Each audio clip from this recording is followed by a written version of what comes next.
Hello and welcome back to Nintendo News. There's been a bunch of Nintendo-related updates and announcements recently, and I'd like to go over them quickly and give you my thoughts. Easily the biggest announcement, Steve from Minecraft is coming to Super Smash Bros. Ultimate as a DLC fighter. I never thought this would happen in a million years. Steve is one of those characters that I always wanted to get into Smash, but it seemed too unlikely. Minecraft has a very unique visual style, and I didn't think it would ever work in Smash. But here we are. It's so surreal to see Steve fighting alongside characters like Donkey Kong and Samus. I think Steve is a really good addition to the fighter roster. Minecraft is the single highest selling video game of all time, so even if you don't personally like it, you have to admit that he represents an important gaming achievement. The Minecraft stage also looks really good. There seems to be a lot of variety in the landscapes. I respect how much work went into this fighter to get him into the game. They had to rework every existing stage so you could play as Steve and place blocks. That's impressive. Now Super Smash Bros. Ultimate is even more of a celebration of gaming.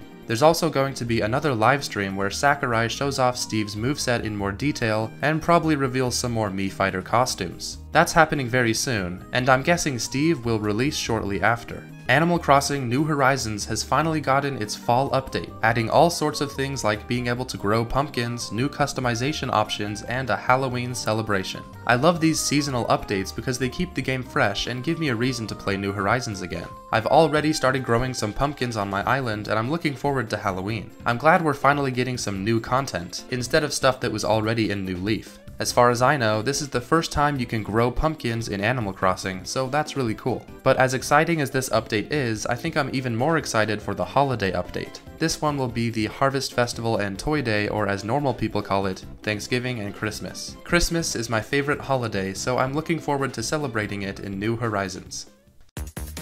Super Mario 35, the Battle Royale version of the original Super Mario Bros., recently released, and I've been playing it non-stop. I haven't been able to win yet, but I did manage to get second place. But believe me, I'm not stopping until I get first. This game is surprisingly fun, and there's actually a decent amount of skill involved. Any enemies you defeat will be sent to another player's screen, but it also works the other way around. This means way more enemies than usual will be flooding your screen.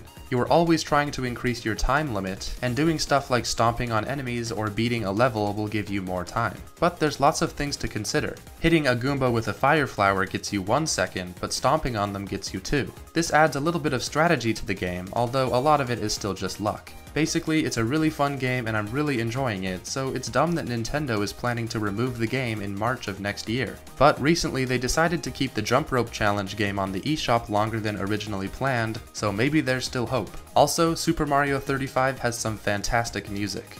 Mario Kart Live Home Circuit got a new overview trailer as well as a developer interview video. I said in my initial thoughts on the game that I was worried there wouldn't be enough content for the price, but I was surprised by how much is in this game. There's 24 Grand Prix races, which is way more than I thought there would be. And the really cool part is that some of the races will add a filter over the camera that makes it look like you're driving underwater or in the heat of a volcano. This looks like it will add a ton of variety and keep things interesting while driving around your house. You can also create your own track layouts and even customize your car and character. It looks like there's actually a lot of content here, which is great. I'm still not sure if I'll get this day one because it's just so expensive, but I'm definitely much more interested in it now thanks to the overview trailer. A couple of weeks ago, Nintendo had another partner showcase direct, but this one was actually pretty good. The most exciting announcement for me was at the very end of the direct where it was revealed that Ori and the Will of the Wisps is now on the Nintendo Switch. This was a dream come true for me. I love the Ori games so much, and Will of the Wisps is seriously one of my favorite games of all time.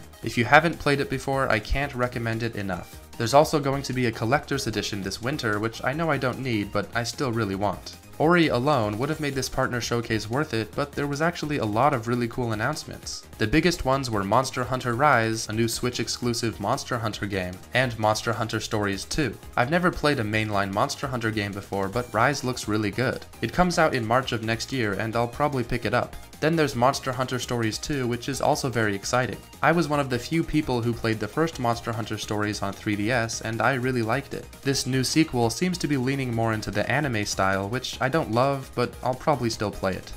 My Nintendo has finally started getting physical rewards again, but there's been some problems. A while back they added some Splatoon 2 cards and Xenoblade merchandise, but I wasn't fast enough to get any of that. For Mario's 35th anniversary, they had a special Mario pin set available, but only if you completed certain Mario-related tasks. The problem with this was that a lot of the required missions took a while to update, like the Purchase 3D All-Stars mission. This meant that a lot of people couldn't get the pin set right away because they were waiting on their missions to update. And guess what? The pin set sold out in under an hour. I was lucky enough to get one, but I know a lot of people weren't. And most recently, My Nintendo got more physical rewards for October, which were some New Horizons themed merchandise. The Tom Nook keychain sold out almost instantly, so sadly I wasn't able to get that. But I did manage to get the Leaf bandana and the Dodo Airlines shopping bag. Sadly, you still do have to pay for shipping for any physical reward, so it's not really free. I'm glad My Nintendo is doing these physical rewards again, but there's just so many problems. They definitely need way more stock, and I would like a way to know exactly when these items are available. I have a bad feeling that some amazingly cool Zelda rewards are going to be available, but they'll sell out so soon that I won't get any. Rocket League has now gone free to play, so if you haven't already bought it, you should totally download it and try it out. It's a really fun game and totally worth the price, which again is nothing. I don't think you even need a Switch Online subscription to play Rocket League matches, so you really have no excuse not to try it. And last but not least, Hyrule Warriors Age of Calamity got a new trailer and gameplay reveal, and it looks fantastic. There's actually a lot to talk about, so I'm going to save it for a separate video. And that's everything. Those are some of the announcements and updates that I found interesting in the past couple of weeks. I might not be posting a ton of videos this month, but that's because I'm already hard at work creating content for Zelda Month 2020. And that's a wrap for this Nintendo news. Let me know in the comments what you think about all this, and remember, Steve from Minecraft is now officially in Super Smash Bros. Ultimate. Thanks for watching guys, and I'll see ya in the next one.